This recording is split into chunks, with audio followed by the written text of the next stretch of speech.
আজ ঐতিহাসিক ভারত ছাড়ো আন্দোলনের বর্ষপূর্তি উদযাপন করা হচ্ছে কংগ্রেসের পক্ষ থেকে। ঠিক তেমনি প্রদেশ কংগ্রেসের পক্ষ থেকেও আজ দেখা গেল এই দিনটি উদযাপন করা হয়েছে। যুব কংগ্রেসের প্রতিষ্ঠা দিবস এবং উদযাপন ত্রিপুরা প্রদেশ কংগ্রেস ভবনের সামনে এদিন এই কর্মসূচিতে উপস্থিত ছিলেন প্রদেশ কংগ্রেসের সভাপতি আশিস কুমার সাহা, বিধায়ক সুদীপ রায় বর্মন, বিধায়ক গোপাল চন্দ্র রায় সহ যুব কংগ্রেসের সভাপতি নীলকমল সাহা সহ অন্যান্যরা। ঐতিহাসিক ভারত ছাড়ো আন্দোলন পালন করা হয় আজকের এই দিনটিতে ত্রিপুরা প্রদেশ কংগ্রেস ভবনে। আজকের এই অনুষ্ঠান থেকে কি বলছেন প্রদেশ কংগ্রেস সভাপতি আশিস কুমার সাহা, শোনাবো। ঝাঁপিয়ে পড়েছিলেন সমস্ত দেশের সাধারণ নাগরিক থেকে আরম্ভ করে জাতীয় কংগ্রেস নেতৃত্ব। আমরা এই পুণ্য দিনে মহাত্মা গান্ধীজি, জওহরলাল নেহরুজি, আমাদের আবুল কালাম আজাদজি, আমাদের আহমেদ সর্দার বল্লভভাই প্যাটেলজি, তাদেরকে আমরা স্মরণ করি, তাদের প্রতি শ্রদ্ধাঞ্জলি অর্পণ করে বর্তমান ভারতবর্ষের যে প্রেক্ষাপট, ব্রিটিশের বিরুদ্ধে যে লড়াই, সেদিন ব্রিটিশ ভারত ছাড়ো এই আন্দোলনের মধ্য দিয়ে সংগঠিত হয়েছিল।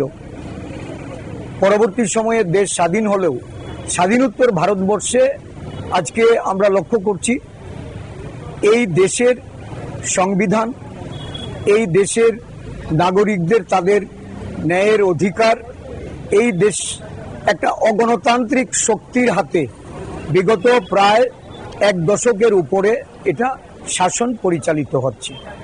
আপনারা অবশ্যই এটা লক্ষ্য করেছেন যে এই স্বাধীনোত্তর ভারতবর্ষে যেভাবে দেশের অগ্রগতি, দেশের উন্নতি বা প্রগতি এটা ধারাবাহিকভাবে চলে আসছিল, বিগত এক দশকে উন্নয়নের নামে হয়েছে দুর্নীতি।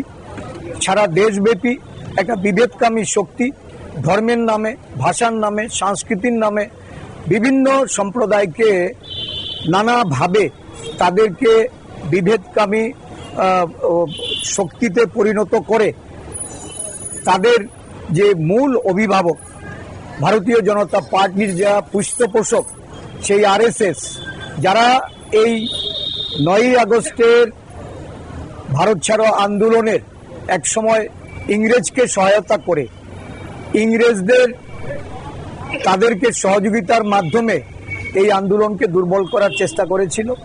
বর্তমান ভারতবর্ষে ওই আরএসএস এর বংশধররা আজকে তারা দায়িত্ব নিয়ে সারা দেশব্যাপী আমরা দেখছি যে মানুষের ভোট চুরি করে, মানুষের গণতান্ত্রিক অধিকারের উপর হস্তক্ষেপ করে ক্ষমতায় টিকে থাকার লক্ষ্যে ভারতবর্ষের নির্বাচন কমিশন থেকে শুরু করে স্বাধীন সত্তা বিশিষ্ট বিভিন্ন গণতান্ত্রিক প্রতিষ্ঠানগুলিকে তারা কুক্ষিগত করে দেশের আভ্যন্তরীণ যে মানুষের নাগরিকদের যে মৌলিক অধিকার, সেই অধিকারকে খর্ব করে চলেছে।